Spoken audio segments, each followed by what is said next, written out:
et leur engagement à défendre en toutes circonstances, pour défendre leurs idées, parce qu'ils avaient pris l'engagement de servir la démocratie, tout simplement, parce qu'ils avaient envie de vivre librement.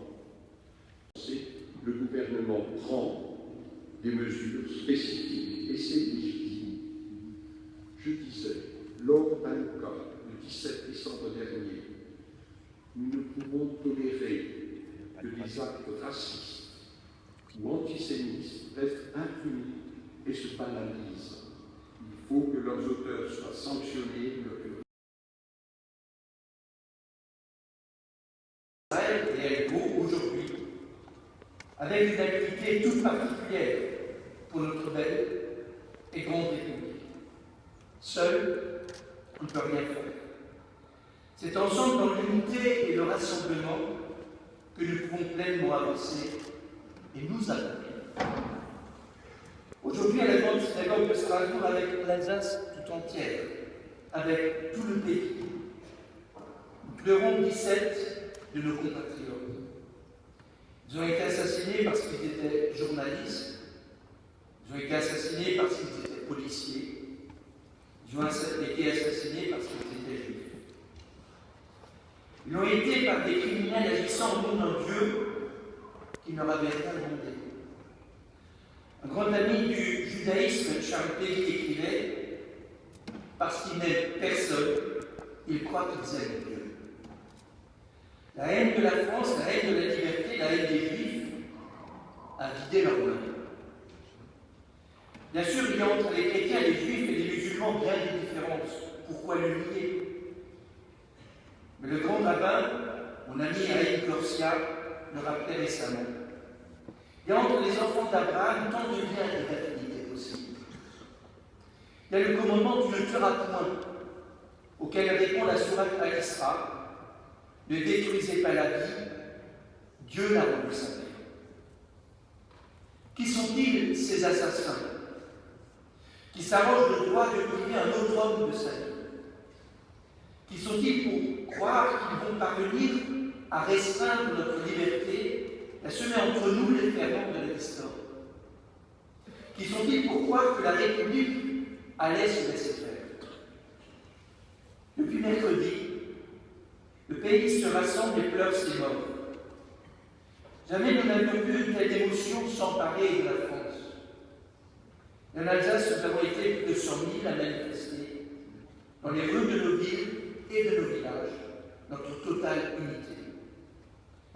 La République aujourd'hui est debout, dans l'émotion de deuil, oui, mais dans la volonté aussi de mettre un coup d'arrêt au terrorisme. Je veux tenir un langage de vérité. Nous avons trop toléré l'islamisme du rejet, ce nouveau fascisme. Tant qu'il était loin de nous, nous croyions que c'était l'affaire de nos forces armées, si souvent déployées pour le combattre à l'autre bout du monde. Quand les effroyables tueries de Toulouse et de Montauban ont eu lieu en mars 2012, nous n'avons pas voulu y croire. Nous avons tourné la page trop vite. Malraux écrit au début de son roman L'Espoir cette phrase d'une actualité troublante. J'ai vu les démocraties intervenir contre à peu près tout, sauf contre les fascistes. Aujourd'hui, la menace a frappé parmi nous. Elle a visé en plein cœur. L'heure a sonné. Nous ne pouvons pas faire comme si rien ne s'était passé. Nous avons à nous mobiliser pour préserver en France nos libertés les plus fondamentales de notre vie. Il y a quelques années, Élie Barnaby, un grand ami de la France, était ambassadeur d'Israël à Paris lorsque j'étais moi-même président pendant 15 ans du groupe d'amitié France-Israël du Sénat.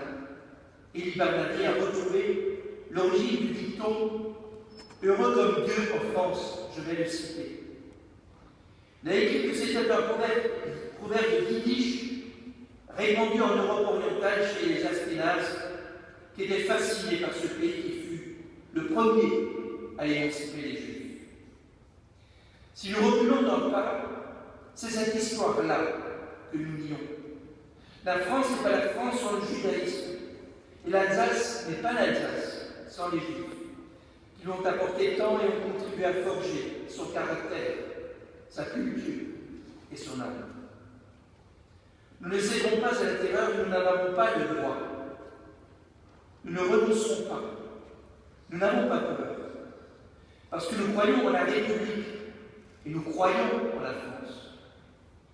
À nous, dès aujourd'hui, de nous mobiliser et de défendre nos valeurs et notre liberté. Cette liberté, nous la défendrons tous ensemble dans l'unité des esprits et des cœurs. Et nous le ferons, je veux le dire ici, parce que cela a du sens avec les musulmans de France. Nous le ferons avec les hommes comme Ahmed Merabé, ce policier acheté à bout portant par les terroristes. Nous le ferons avec des hommes comme Lassana Batili, ce jeune employé d'Hypercacher, dont le courage et le sang-froid ont sauvé une quinzaine de femmes et d'hommes. Son plus grand rêve dans la vie, à ce petit Malien de confession musulmane, devenir citoyen français.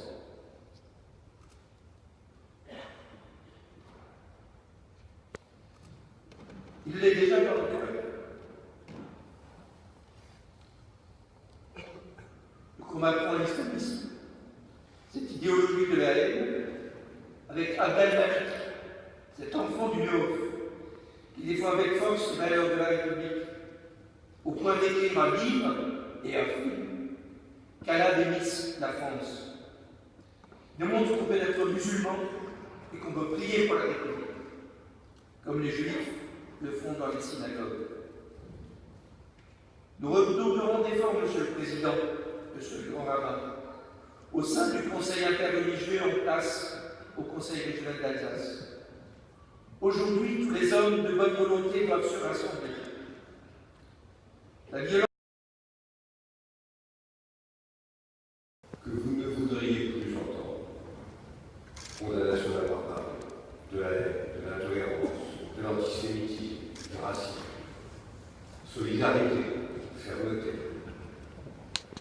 Et c'est avec consternation que je réalise que nous pouvons encore citer Kafka, Stéphane Zweig, Camus, Niemöller, Brecht, avec une brûlante actualité.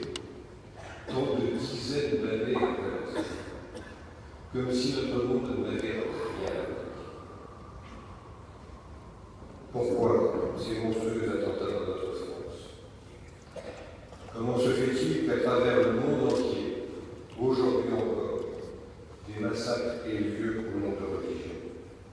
Et entre religionnaires, comme on le voit au Nigeria, en Syrie, en Irak et bien ailleurs encore.